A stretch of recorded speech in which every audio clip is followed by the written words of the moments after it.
ជំរាបសួរបងប្អូនទាំងគ្នាថ្ងៃនេះខ្ញុំមកឆ្លើយសំណួរបងប្អូនទាំងគ្នាយើង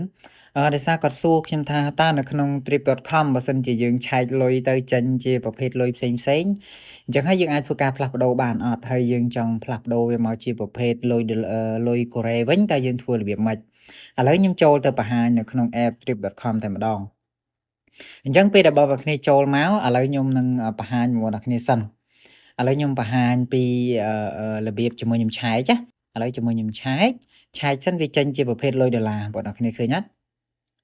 អញ្ចឹងហើយថ្ងៃនេះខ្ញុំចង់បដូរវាទៅជាប្រភេទលុយ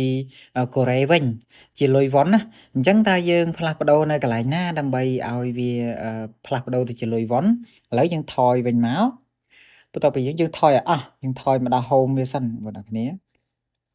បន្ទាប់ពីយើងថយមកដល់កន្លែងហ្នឹងយើងចុចលើពាក្យថា my ខេចង់យើងចុចលើ my ខេចង់នេះមកហើយបន្តមកទៀតគឺបងប្អូនគ្នាយើងចុចអាកន្លែង3ខាងលើនេះយើងចុចកន្លែងនេះមកហើយបន្តមកទៀតនៅលើកន្លែងហ្នឹងគឺវាមានកន្លែងផ្លាស់ប្ដូរជាច្រើនឥឡូវឧទាហរណ៍ថាបងប្អូនគ្នាចង់ផ្លាស់ប្ដូរភាសាចង់ផ្លាស់ប្ដូរប្រទេសឬក៏បងប្អូនគ្នាចង់ផ្លាស់ប្ដូរចំនួនផ្លាស់ប្ដូរលុយ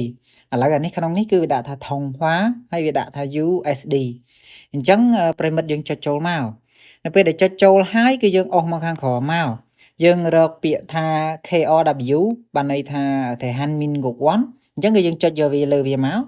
គឺអត្រាប្ដូរប្រាក់ហ្នឹងគឺវានឹងផ្លាស់ប្ដូរទៅជាលុយកូរ៉េហើយចំពោះភាសាគឺយើងឃើញខាងលើនេះគឺវាដាក់ថា honor អញ្ចឹងយើងចុចលើវាមកវាមានភាសាអង់គ្លេសបើយើងចង់ដាក់ជាភាសាអង់គ្លេសគឺយើងคลิกយកអង់គ្លេសមកគឺវានឹងផ្លាស់ប្ដូរហើយចំពោះភាសាខ្មែរយើងដូចជាអត់ទាន់មានទេក៏ប៉ុន្តែភាសាថៃភាសាវៀតណាមភាសាអីផ្សេងគឺគេមានហើយអញ្ចឹងបងប្អូនគ្នាអាចធ្វើការផ្លាស់ប្ដូរប្រើភាសាកូរ៉េក៏បានភាសាអង់គ្លេសក៏បានអញ្ចឹងពីរប្រភេទហ្នឹងបងប្អូនគ្នាអាចធ្វើការផ្លាស់ប្ដូរបានឥឡូវនេះគឺខ្ញុំបានផ្លាស់ប្ដូរទៅជាភាសាទៅជាលុយវ៉ុនកូរ៉េហើយឥឡូវយើងចូលទៅឆែកភាសាទៀត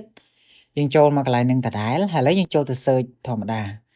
អញ្ចឹងហើយប្រិមត្តទាំងគ្នាយើងវាយជាថ្ងៃខែថ្ងៃអីត្រឹមត្រូវមកឥឡូវនេះខ្ញុំគ្រាន់តែជាថ្ងៃខែខ្ញុំឧទាហរណ៍ទេអញ្ចឹងខ្ញុំចុចលើពាក្យថា comsec មកចាំតិចមកនេះគឺវាបានផ្លាស់ប្ដូរទៅជាប្រភេទលុយវ៉ុនហើយអញ្ចឹងហើយប្រិមិត្តអាចធ្វើការផ្លាស់ប្ដូរវាបានមិនថាយើងឆែកជាលុយអីផ្សេងទេគឺយើងចង់ផ្លាស់ប្ដូរមកជាប្រភេទលុយវ៉ុនកូរ៉េគឺយើងធ្វើការផ្លាស់ប្ដូររបៀបហ្នឹងហើយប្រិមិត្តមានចងល់អីបន្ថែមអាច comment